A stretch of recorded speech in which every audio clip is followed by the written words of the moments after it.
al aluvión, a la cascada de preguntas que hemos recibido en los últimos días.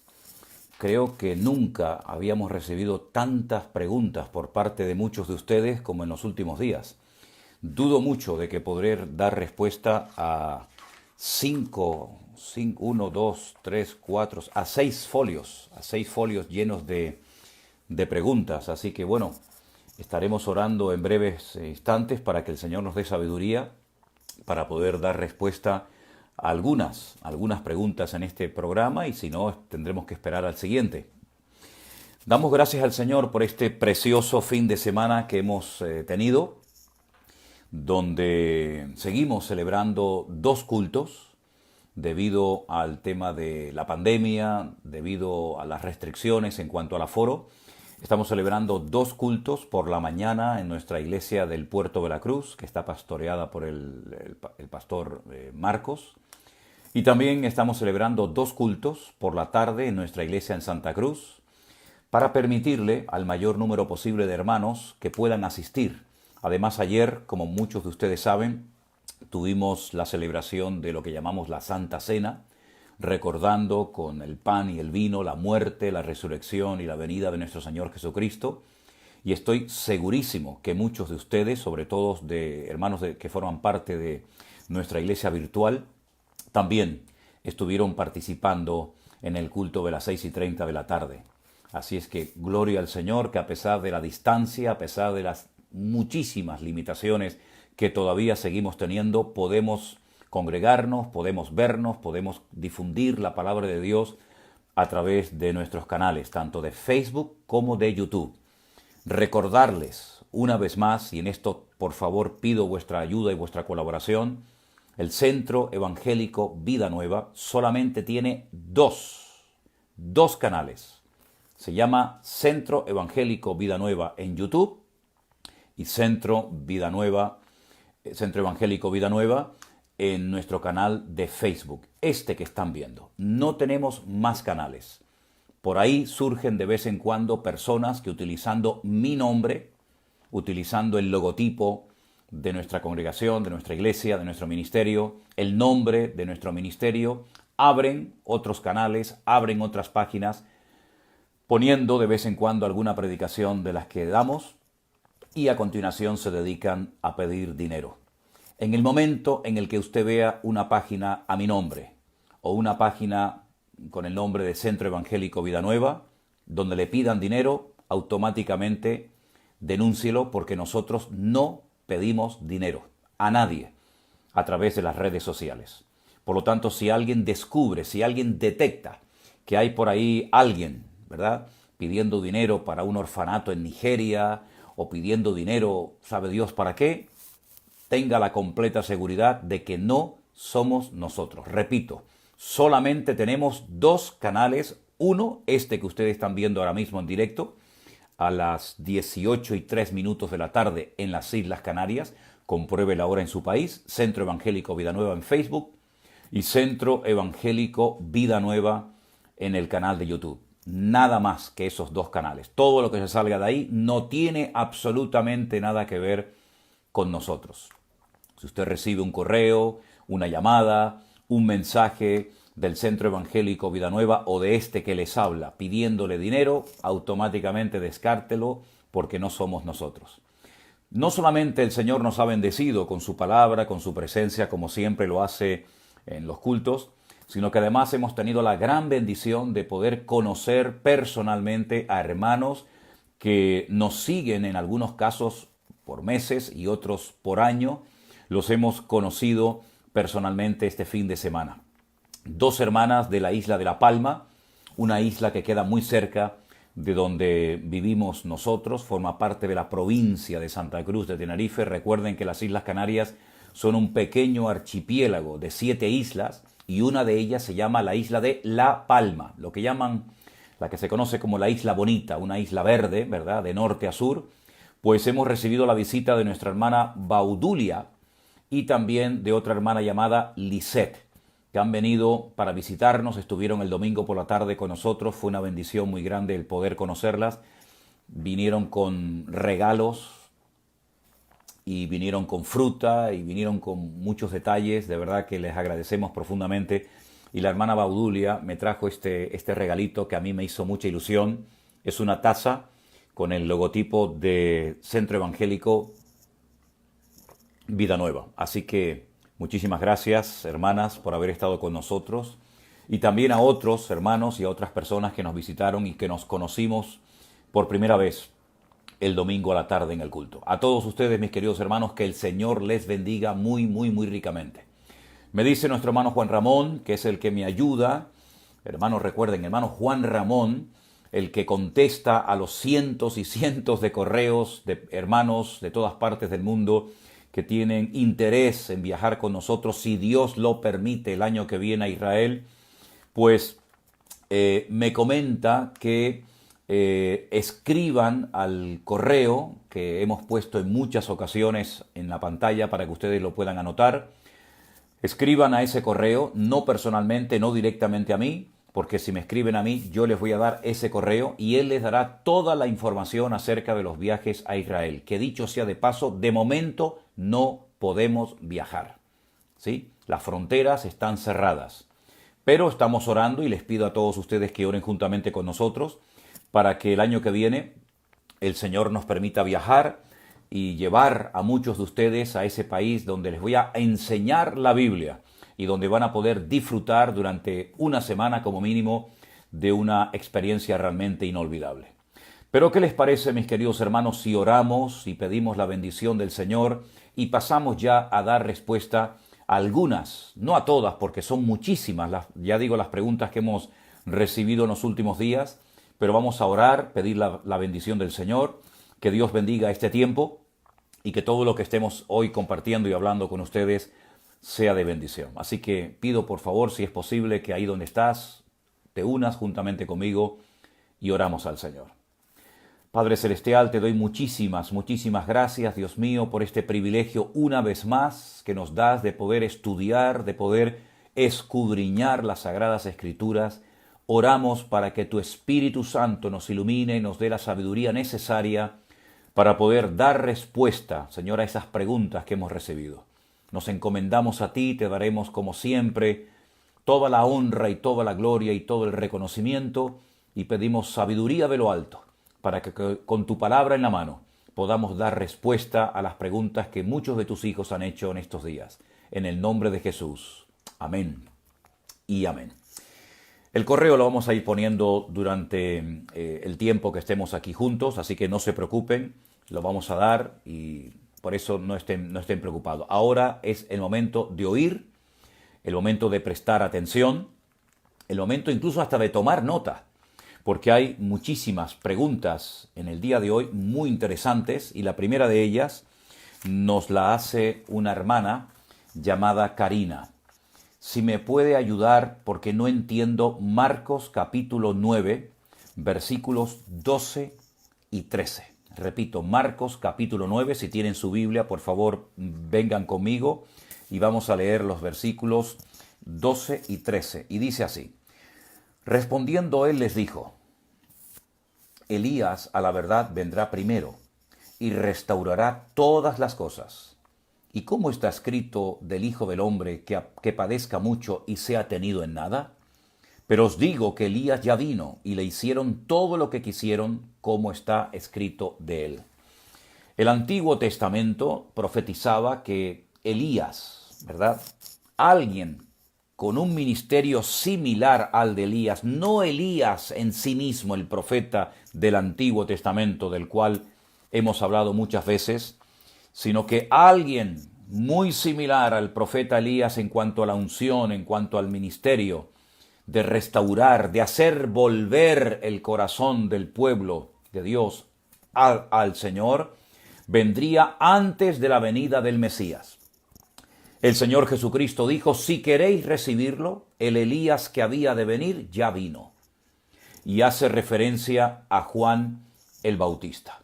Por lo tanto, Juan el Bautista, según la explicación que nos da en los Evangelios el Señor Jesucristo, es el Elías que había de venir.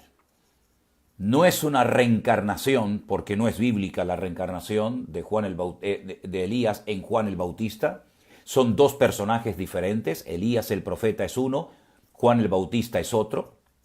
Pero, repito, para el Señor Jesucristo, el Elías que tenía que venir, ya vino, en la persona de Juan el Bautista. Y eso es lo que está diciendo el Señor en estos versículos que acabo de leer.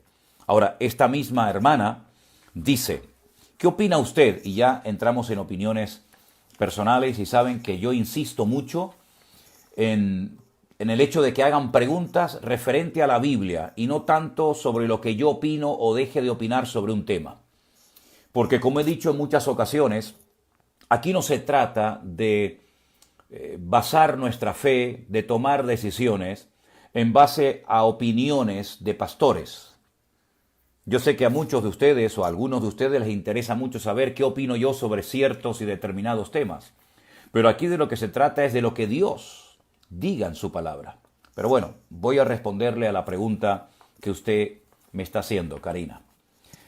La pregunta es, me gustaría saber cuál es su opinión acerca de las profecías que muchos están colgando en YouTube, acerca de juicios, acerca de meteoritos, etcétera, etcétera. Bueno, yo una vez, hace poco le dije a una persona que espero que muchos de los que cuelgan estas supuestas profecías, que en la mayoría de las ocasiones no son profecías ni nada, recuerden lo que están subiendo a los canales, a las redes sociales. Que recuerden con el paso del tiempo lo que dijeron, lo que enseñaron, lo que predicaron, porque la Biblia dice que cuando alguien profetiza algo que no se cumple, esa persona es un falso profeta. Y ha habido en el pasado, no muy lejano, personas que se han atrevido a dar supuestas profecías de cosas que iban a ocurrir y luego no ocurrieron. Y pocos se acuerdan de lo que algunos profetizaron que luego no se cumplió. Así que tengamos memoria. Ahora, ¿qué opino yo acerca de estas personas que están todo el santo día subiendo a YouTube, a los canales como este de Facebook y otros profecías de meteoritos? Bueno, mire, yo les voy a decir una cosa. Yo me sujeto a la Biblia. Si ustedes quieren aprender, vayan a la fuente, vayan a la palabra de Dios, déjense de estar todo el santo día viendo estas supuestas profecías de meteoritos y de juicios, porque puede ser así o no, pero lo que la Biblia dice es sí o sí. No hay género de dudas. Por lo tanto, mi opinión es que yo no me dejo guiar, ni me dejo moldear o asustar o amedrentar o inspirar por supuestas profecías de hombres y de mujeres que, utilizando la libertad que tenemos de las redes sociales, comienzan a profetizar todo tipo de calamidades y de tragedias. Mire, es que no hace falta perder el tiempo. Vamos a la Biblia. Yo lo que digo es una cosa. Si muchos de los que están todo el día en Internet buscando información sobre lo que va a ocurrir en los últimos tiempos, dedicaran el mismo o más tiempo a leer la palabra y a estudiar las Sagradas Escrituras, sería mucho mejor y no perderían tanto el tiempo. Mi fuente de información no es Internet. Mi fuente de información no es ningún pastor ni ningún libro.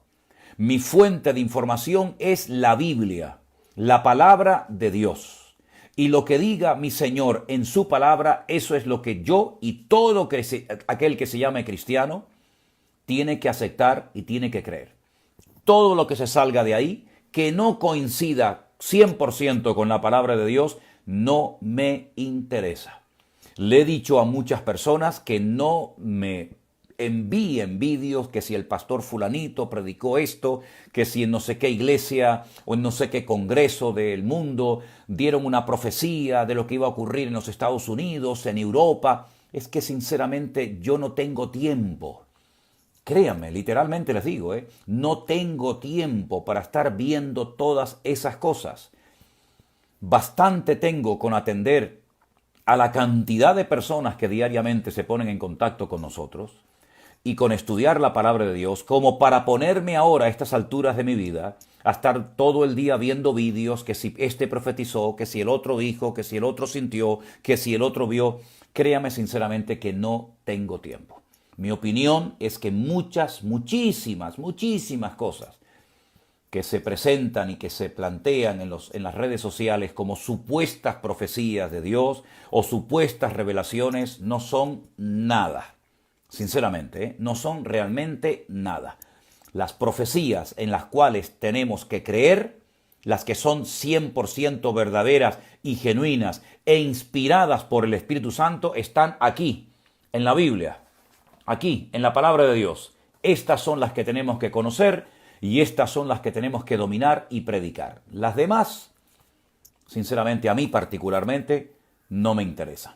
Yo sé que hay movimientos supuestamente proféticos y que hay muchos supuestos profetas y profetisas que van por ahí, por el mundo, por las iglesias, por las congregaciones, hacen retiros y convenciones y todo tipo de reuniones para estar profetizando y profetizando y profetizando. Y con todos mis respetos, muy pocas personas se pueden considerar hoy en día profetas del Dios Altísimo. Hay muchísima gente que se inventa cosas, que hablan de su propio corazón y que saben tal vez muy poco de la Biblia, pero que tienen mucho léxico, que tienen tal vez mucha fama y mucha influencia. Pero hoy en día muchísimos, tanto hombres como mujeres, que van por la vida y que se presentan como profetas, realmente dejan mucho que desear. Esa es mi opinión y no quiero perder más el tiempo en esto. Por otra parte, hay una hermana que dice que leyendo el capítulo 20 del libro del Apocalipsis, se pregunta quiénes son estos muertos. Estos muertos que aparecen de pie delante de Dios. Bueno, vuelva a leer detenidamente, hermana, el capítulo 20 del Apocalipsis, porque el mismo capítulo le da a usted la respuesta. El capítulo 20 del libro de Apocalipsis habla acerca del milenio. Y el milenio es un acontecimiento que se lleva a cabo al final de los 7 años de gran tribulación.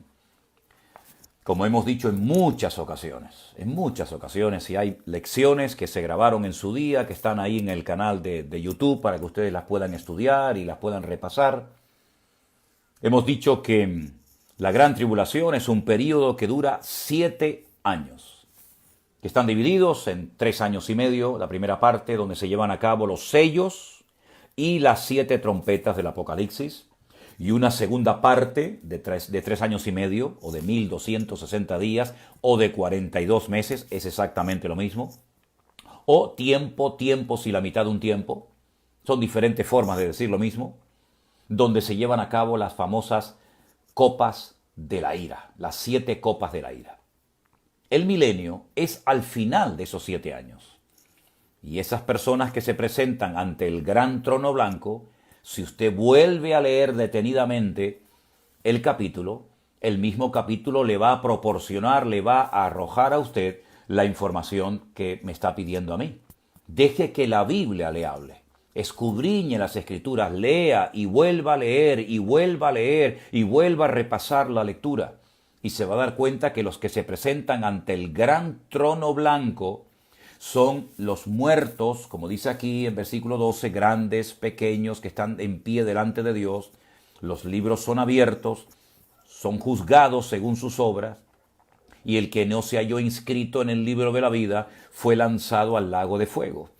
Entonces son inconversos de toda la historia de la humanidad que se presentan ante el juez justo, que es nuestro Dios, a rendirle cuentas. Es el juicio ante el gran trono blanco, el juicio de los inconversos, de los que no se convirtieron a Cristo, de los que no son salvos y se presentan ante el juicio para que en el juicio quede claro que no son condenados por capricho divino, sino son justamente condenados porque sus obras no eran buenas y sus nombres no fueron inscritos nunca en el libro de la vida. Entonces vuelvan otra vez a leer, los que tengan esa duda, el capítulo 20 del Apocalipsis, oren previamente al Señor y van a ver cómo el mismo Señor, el mismo Espíritu Santo les ilumina para que ustedes puedan entender un capítulo tan importante de la Biblia, donde está dividido en 2 grandes sesiones. La primera parte habla del milenio, ¿verdad? y la segunda parte habla del juicio ante el gran trono blanco. Juicio que se llevará a cabo, como acabo de decir, al final de la gran tribulación. Seguimos respondiendo. Como dije al principio, esta semana ha sido una barbaridad la cantidad de preguntas que hemos recibido. Y voy a dar respuesta a una más. Una hermana dice: yo soy católica. Me llama mucho la atención, pastor, la solidez de su conocimiento, por lo que me atreví a preguntarle la interpretación o lo que significa Juan 6, del 48 al 58. Si me permiten, vamos a buscar la cita, y los que tengan interés en aprender y estudiar la palabra de Dios conmigo en esta tarde, les invito a que vengan conmigo, repito, a Juan capítulo 6, versículo 48 en adelante. Y dice así la palabra de Dios: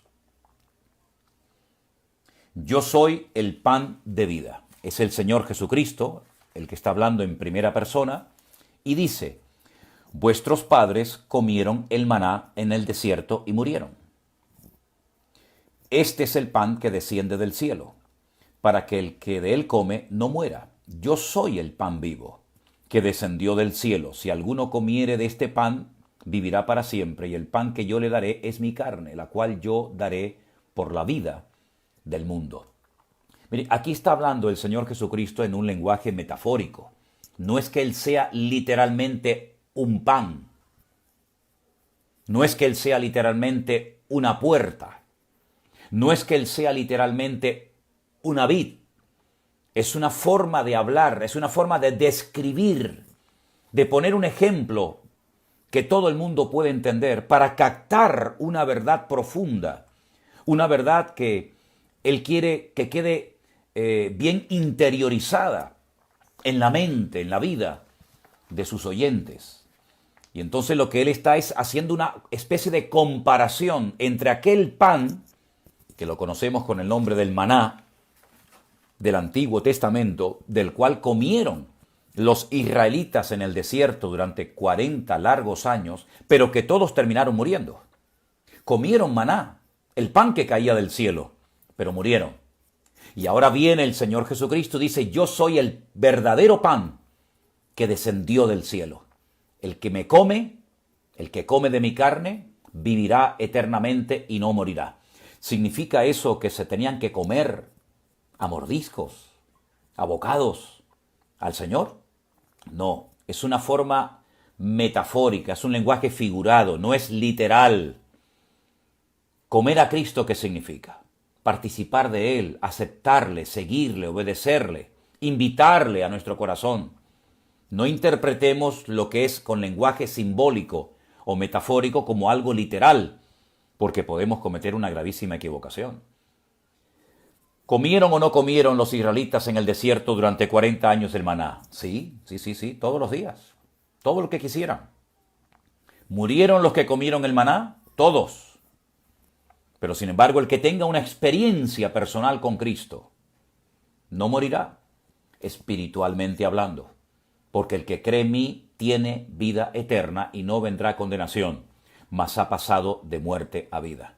En la Biblia hay muchos estilos literarios y uno es este: utilizar elementos conocidos, como por ejemplo ahora el pan, el maná del desierto, para explicar una verdad espiritual.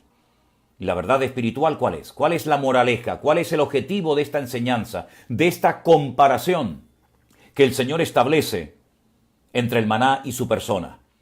Que así como el maná alimentó al pueblo de Israel, pero que murieron, la gran diferencia es que el que se alimente de Cristo, el que viva en Cristo, con la vida de Cristo, no morirá, sino que tendrá vida eterna en su nombre. Eso es simplemente lo que significa este pasaje de Juan capítulo 6. Espero, mi querida amiga Tatiana Rivero, que le haya podido ayudar un poco a la hora de entender este pasaje. Otra persona desde Alicante, qué alegría, me da mucha alegría que alguien escriba desde Alicante, diciéndome que en el libro de Isaías, en el capítulo 1, se dice: no me traigáis más vana ofrenda. El incienso me es abominación, luna nueva y día de reposo, el convocar asambleas, no lo puedo sufrir. Son iniquidad vuestras fiestas solemnes. El Señor Jesucristo, que ordenó todas esas cosas, en ese momento no es el Señor Jesucristo, es el Padre, Dios, el Eterno, el Creador, está diciendo que todas esas cosas se han convertido en pura rutina, pura religiosidad. Dice, esas fiestas que yo les ordené celebrar, ese incienso que me tenían que ofrecer sobre un altar, que era el altar de incienso en el templo, antes en el tabernáculo, todo eso se ha convertido en pura liturgia, rutina, en cosas muertas que las hacen mecánicamente, ya no saben ni por qué las hacen. Dice, todo eso me resulta ya abominación. Eso es lo que está diciendo el Señor. Cosas que tenían que haberse hecho con los 5 sentidos, con un espíritu de espiritualidad, de gratitud, lamentablemente se convirtieron en algo rutinario, monótono, prácticamente religioso, ¿no? Y entonces, a continuación, esta hermana dice, pastor, ¿y usted qué opina acerca del incienso? El incienso en el Nuevo Testamento no tiene ninguna función. A mí particularmente me repugna el olor a incienso. Es un olor que me trae malos recuerdos. Para mí el incienso huele como a muerto. Y en ninguna iglesia evangélica jamás en mi vida. Yo particularmente he visto, no sé, si alguien por ahí lo ha visto, pues bueno, yo particularmente nunca he visto ninguna iglesia evangélica que quemaran incienso. Eso es algo más bien de otro tipo de iglesia, más que de iglesias evangélicas. El Señor no demanda hoy en día que le quememos incienso. En muchas culturas, en muchas sectas, en muchos ambientes totalmente opuestos al bíblico, al ambiente cristiano, se presentan, ¿verdad?, todo tipo de inciensos y de olores. Yo tenía por aquí, si no recuerdo mal, un frasquito, se lo voy a enseñar si me permiten. Este frasquito yo lo compré en el Museo del Templo en Jerusalén. Es un incienso aromático, lo más parecido a lo que se quemaba en el altar del incienso en el Antiguo Testamento. Todavía en internet no se puede transmitir, no se puede compartir olores, pero créame que es un olor espectacular. Pero este incienso, que lo puede comprar cualquier persona, cuando vengan a Israel conmigo les voy a llevar por si alguien lo quiere comprar, no se utiliza hoy en día en ninguna parte. Ni siquiera en las sinagogas y en el templo tampoco, porque no existe templo en Jerusalén. Por lo tanto, mi opinión en cuanto al incienso es que no tiene ninguna relevancia, no es para nada importante y necesario en nuestros cultos. De hecho, repito, nunca he visto en ninguna iglesia la utilización de incienso en un culto, nunca. Por lo tanto, poco más hay que decir sobre este tema.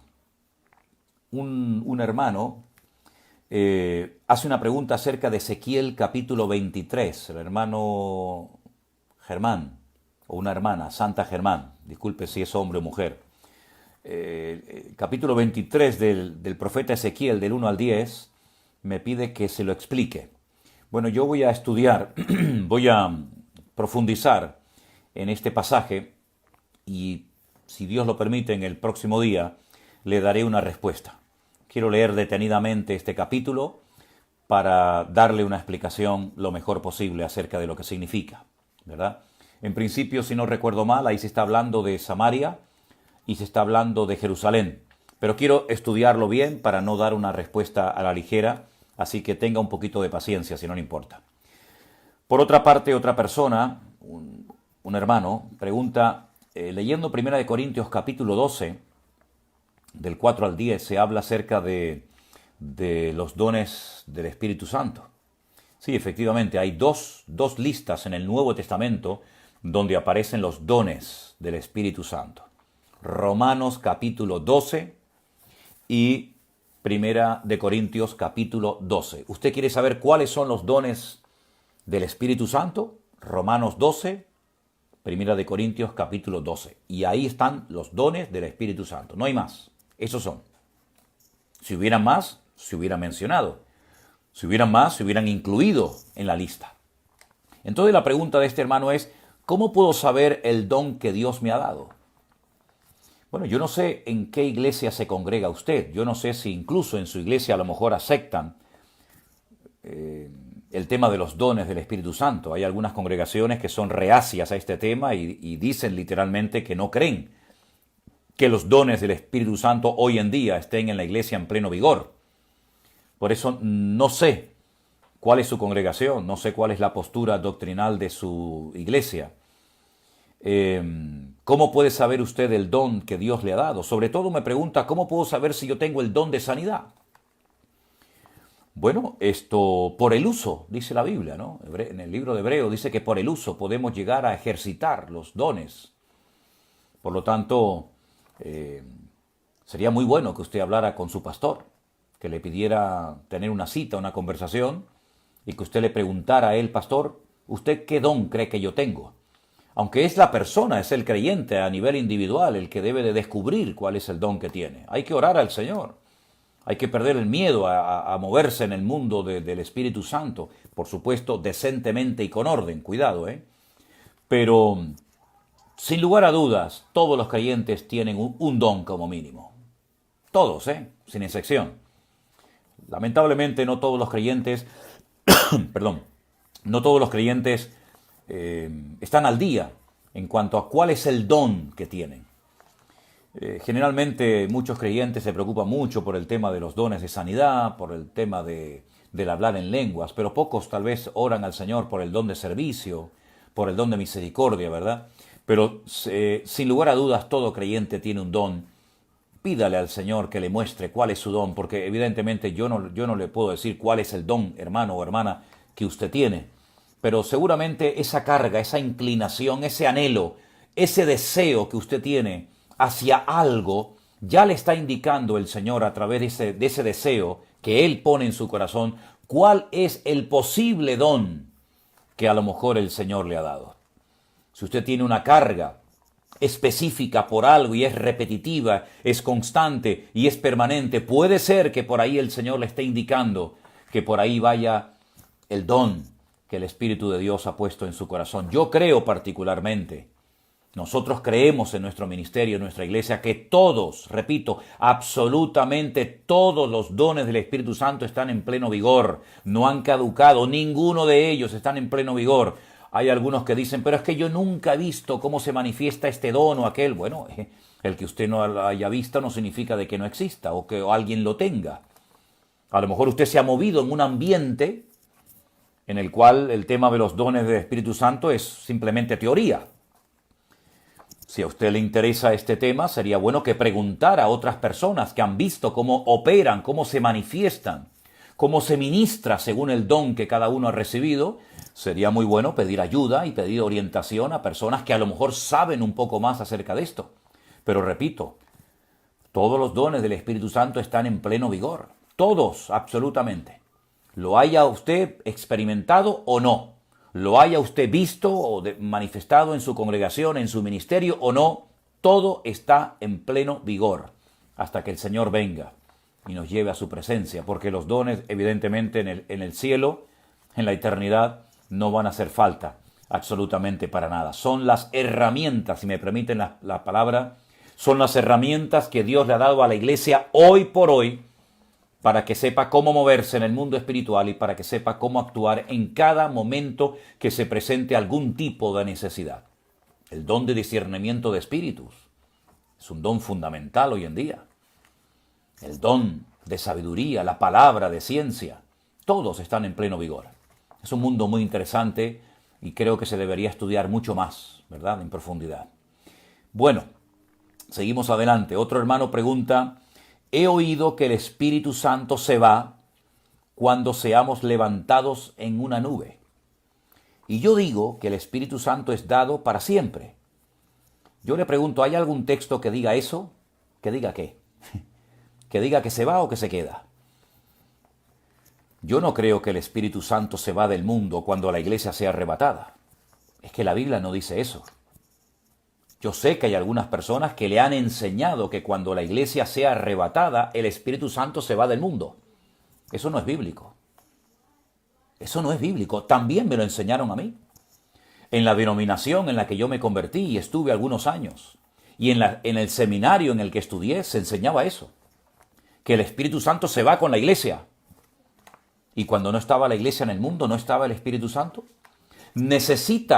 Pregunto, ¿necesita el Espíritu Santo a la iglesia para estar o no estar en el mundo? En absoluto. Génesis capítulo 1 no existía Israel, no existían los patriarcas, no estaba escrita la Biblia, no existía la iglesia, no existían los apóstoles, ni siquiera existía, digamos, en aquel momento la iglesia como tal, y ya el Espíritu Santo estaba. ¿El Espíritu Santo no es Dios?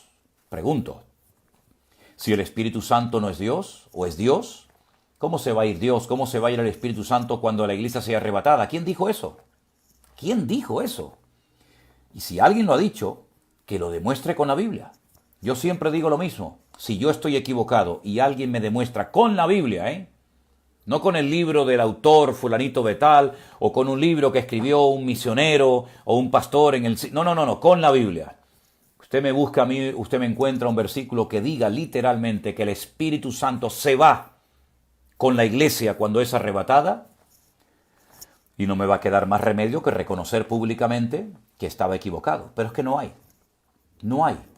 El Espíritu Santo nunca ha necesitado de la iglesia para estar. ¿Han leído ustedes o han escuchado ese pasaje del libro Apocalipsis cuando un anciano le pregunta a Juan en la isla de Patmos, esta multitud que están vestidos con ropas blancas de todas las naciones, pueblos, tribus y lenguas, repito, que nadie puede contar quiénes son? ¿De dónde vienen? ¿De dónde han salido? Y Juan llora y dice, no lo sé, Señor. Y le dice, estos son los que han salido de la gran tribulación. Y no se han contaminado, no se han manchado. ¿No dice la Biblia que el que convence de pecado es el Espíritu Santo? ¿Sí o no? ¿Quién convence de pecado al pecador? ¿El pastor o el Espíritu Santo? Si hay una multitud que se ha convertido a Cristo y que han salido convertidos de la gran tribulación, ¿quién los convenció de pecado? Si el Espíritu Santo no estaba, es que el Espíritu Santo va a estar durante la gran tribulación. Y el Espíritu Santo es omnipresente. Ha estado siempre y estará siempre. Ahora, yo respeto, pero no comparto la opinión de los que enseñan algo que no pueden demostrar con la Biblia. Repito, respeto, pero no comparto las enseñanzas que no se pueden demostrar con la palabra de Dios. Sé que hay iglesias, sé que hay ministerios que enseñan eso, hermano. Que el Espíritu Santo no estará cuando la iglesia sea arrebatada, pero no lo pueden demostrar con la Biblia. Y a estas alturas de nuestras vidas, lo que no se pueda demostrar con la Biblia, lo descarto totalmente. Porque la Biblia le habla al pentecostal, al bautista, al metodista, al presbiteriano, al anglicano y a todo el mundo. Y todo el mundo tiene que acatar, le guste o no, coincida o no con su lista de doctrinas, lo que dice la santa y bendita palabra de Dios. Y la palabra de Dios no enseña que el Espíritu Santo no estará cuando la iglesia sea arrebatada. En absoluto, no lo dice. Paso a dar respuesta a otra pregunta y el tiempo pasa volando. Dice otra pregunta. En Ezequiel capítulo 28, hablando de Lucifer, dice que era perfecto en todo hasta que se halló en él maldad. ¿De dónde salió esa maldad si todo era perfecto? Si aún no había demonios sueltos.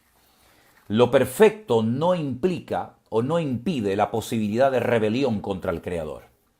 Precisamente como era perfecto, es decir, era completo, ¿sí? Perfecto solamente es Dios. En ese caso, también perfecto es completo. Dios le dio a ese ser creado, no eterno, creado, como al hombre también, ser creado por Dios, la posibilidad de rebelarse contra Dios. Y utilizaron ese libre albedrío, esa libertad que Dios, el Creador, le dio para manifestarse. No fue inducido a pecar externamente A Satanás no lo tentó nadie, ningún agente externo a él, sino que de él mismo él dijo en su corazón, se dijo a sí mismo, subiré, me sentaré en el trono de Dios. Muy diferente al caso de Eva, que fue tentada externamente por Satanás y luego ella tentó a su marido y los dos cayeron. En el caso de Satanás, ningún demonio, evidentemente, ningún agente externo lo tentó, sino que brotó de él el instinto, el anhelo por su orgullo, por su arrogancia de ser más que Dios, de sentarse en el mismo trono de Dios. Luego quería quitar a Dios de su trono. Así es que no nos tenemos que complicar la vida cuando decimos que Satanás era tan completo que Dios le dio la posibilidad de rebelarse contra el Creador, cosa que, como todos sabemos, ocurrió. Y voy a responder a un par de preguntas más porque el tiempo ha pasado volando y tengo, después del Pastor Online, una comunicación en directo con Jerusalén, con unos hermanos con los cuales tengo que hablar y el tiempo pasa volando. Voy a ver hasta dónde puedo llegar. Un hermano llamado Carlos Díaz Zambrano dice en su prédica sobre el tema el nuevo orden mundial, menciona algo de que el nombre de Dios es Alá, según en el capítulo 11 de Daniel. ¿Me lo puede aclarar? Hombre, por supuesto que se lo puedo aclarar. Yo no dije, usted me entendió mal. Yo no dije que un nombre de Dios es Alá. Alá no es ningún nombre de Dios. Lea bien o escuche bien lo que yo dije en esa clase de escatología, diciendo que esa expresión que aparece única y exclusivamente en Daniel 11 hace referencia a un Dios, no a nuestro Dios, no al Dios de Abraham, de Isaac y de Jacob. Vuelva a escuchar bien la clase porque usted entendió mal. Alá no es un nombre de Dios como puede ser Elohim o como puede ser cualquier otro. Usted entendió mal, evidentemente. Yo lo que le pido es que vuelva a oír la explicación que yo di ahí acerca de lo que estaba comentando en esa ocasión y usted se va a dar cuenta que yo no dije ni diré jamás que Alá es uno de los muchos nombres que Dios recibe en la Biblia. Yo no dije eso. Usted, le repito, entendió mal. Vuelva a escuchar la clase y usted va a saber por qué yo mencioné la palabra o el nombre Alá, en qué contexto lo dije y a qué estaba haciendo referencia, que no era precisamente a nuestro Dios, porque nuestro Dios no se llama Alá. ¿Vale? Nuestro Dios no se llama Alá. Nuestro Dios tiene otros nombres, pero no precisamente ese. Por lo menos en la Biblia, ese nombre no aparece como un nombre de Dios. Los nombres de Dios, yo creo que a estas alturas todos los cristianos deberían de saberlos. Y son unos cuantos. Tiene un nombre propio, luego tiene otros nombres que hablan acerca de lo que Él es o de lo que Él hace, describen su esencia, describen, digamos, su actividad, si me permiten la expresión, ¿verdad? No me estoy enojando, yo no me enojo, yo estoy explicando. Lo que pasa es que muchas veces hay gente que entiende mal y me atribuyen palabras que yo no he dicho. Entonces, cuando yo digo algo y me equivoco, yo corrijo o intento corregir. Pero cuando me atribuyen cosas que yo no he dicho, pues la verdad es que no me hace ninguna gracia, no me agrada el que yo digan que Alá es uno de los nombres de Dios. No, yo nunca dije eso. Vuelva a escuchar la clase de escatología y usted se va a dar cuenta de que en ese contexto de la clase, hablando de un personaje en particular, cuando dice que del Dios de sus padres no hará caso, sino que se hará del Dios de las fortalezas, ahí es donde yo dije esa explicación y tiene que volver a escucharla. Pero no me enojo, no se preocupe que yo no me enojo. Otra pregunta a la cual quiero responder. He decidido seguir a Cristo, gloria a Dios, la mejor decisión que usted ha tomado, Gilda.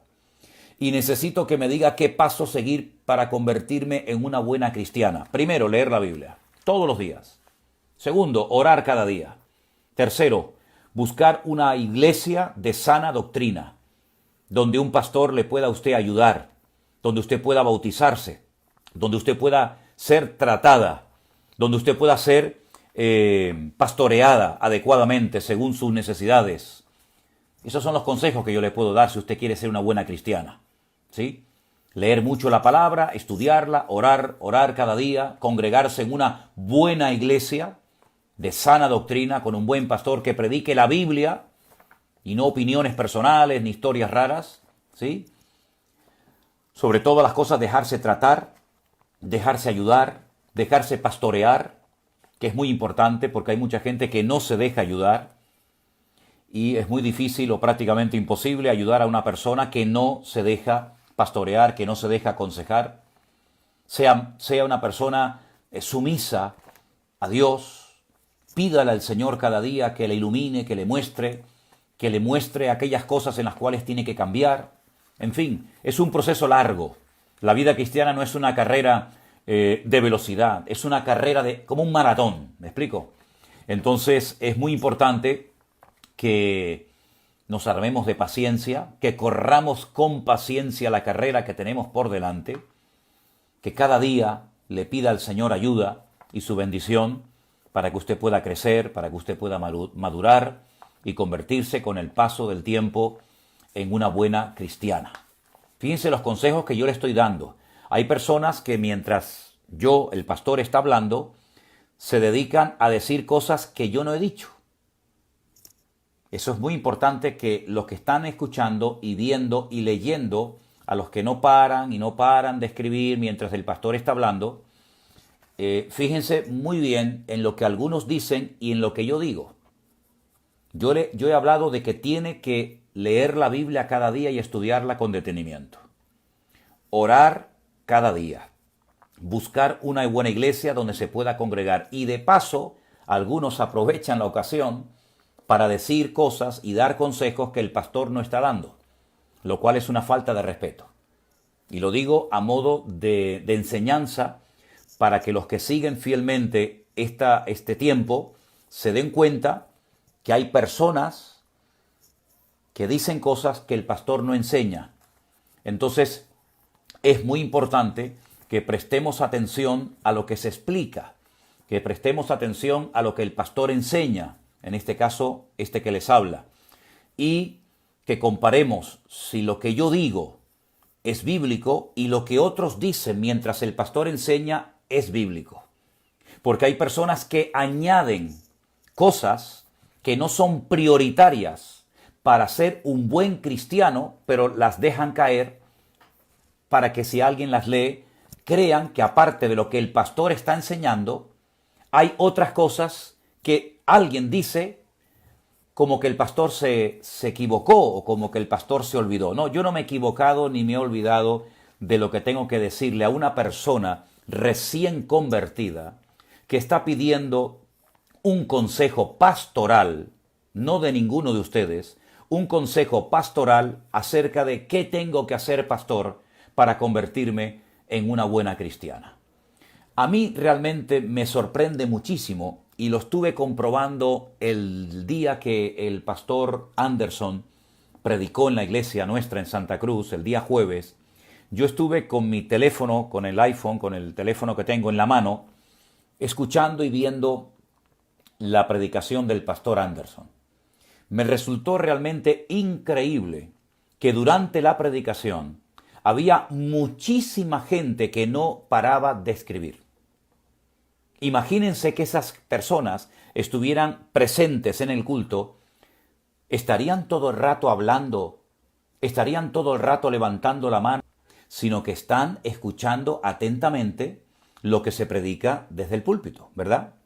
Pues yo me gustaría pedirles a todos ustedes que cuando yo esté enseñando, sobre todo cuando yo le estoy dando consejos a un alma nueva, a una persona recién convertida, que está pidiendo asesoramiento, que está pidiendo consejo, que está pidiendo la ayuda de un pastor, en este caso de mi persona, yo pediría, por favor, que se abstengan de estar escribiendo y de estar aconsejando y diciendo cosas a personas nuevas que a quien le han preguntado es a mí y no a ninguno de ustedes. Espero que esto que también acabo de decir, que no es una respuesta a una pregunta, sino una enseñanza, los que son maduros o los que dicen que son maduros la acepten y entiendan que hay tiempo para hablar, tiempo para preguntar y tiempos para escuchar. Y cuando el pastor predica, cuando el pastor enseña y cuando el pastor está hablando, dirigiéndose a un alma nueva, pido que por favor tengan el respeto de no estar añadiendo cosas que el pastor no ha dicho. Y con esto quiero dar por concluido el tiempo de hoy. No he dado respuesta a todas las preguntas porque, repito, son muchísimas. Yo no sé lo que ha pasado en los últimos días, pero hemos recibido más preguntas que nunca. No he dado respuesta ni a la mitad de todas las preguntas que hemos recibido. Espero que los hermanos, las hermanas que hayan hecho preguntas y les haya tocado la respuesta, les haya servido. Si no ha quedado clara la respuesta a su pregunta, no tenga ninguna duda, no tenga ningún temor en volver a escribirme. Porque a lo mejor puede ser que usted necesite más explicación, más aclaración acerca de lo que preguntó. Hermanos queridos, que el Señor les bendiga muchísimo. Espero que hayamos podido disfrutar de este tiempo de estudio bíblico y seguiremos adelante con la ayuda del Señor. Gracias a todos los que estuvieron conectados. Gracias a todos los que quisieron aprender y tomaron buena nota de lo que aquí se estuvo enseñando y diciendo. Porque creo que siempre el Señor va a hablar y va a tocar y hablar a nuestros corazones cuando queremos aprender de parte del Señor.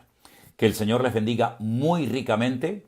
Terminamos con una palabra de oración, dándole gracias por este tiempo que hemos podido tener en el día de hoy. Señor, gracias te damos porque nos has permitido compartir tu palabra y dar respuesta a preguntas que muchos de tus hijos han hecho en estos días. Te ruego, Señor, que tú nos ayudes a madurar.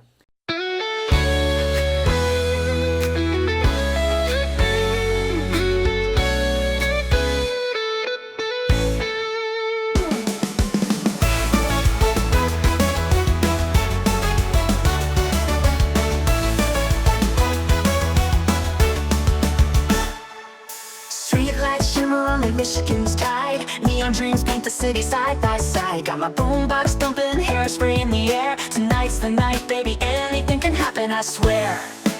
He's got eyes like fire, a smile like a summer day. And when he looks at me that way, my heart just starts to sway. He's across the room, but I know what he's thinking. Underneath this disco ball, our hearts are gonna be linking. Windy City nights, hearts beating like a drum. Got that magic feeling, something beautiful's begun. He's holding out his hand under the neon glow. Tonight we're gonna rewrite the stars, baby, don't you know? We're cruising down Lakeshore Drive, radio blasting our song. He's holding my hand tight, knows how to treat a girl right all night long. We're young, we're wild, got the whole world at our feet. This feeling's electric, baby, can't you feel the heat? He leans in close, whispers secrets in my ear. The city fades away, all I hear is him right here. Fireworks in my soul, this moment's meant to be. Underneath the Chicago moon, he's everything to me. He's got eyes like fire, a smile like a summer day. And when he looks at me that way, my heart just starts to sway. He's across the room, but I know what he's thinking. Underneath this disco ball, our hearts are gonna be linking.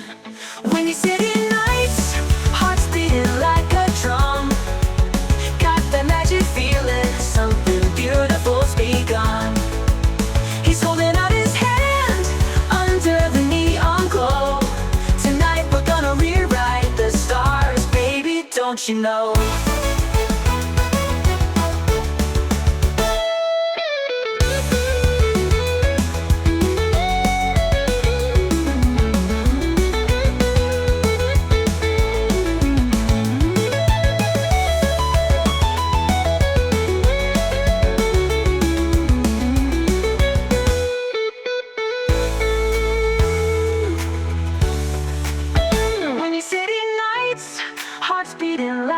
drum.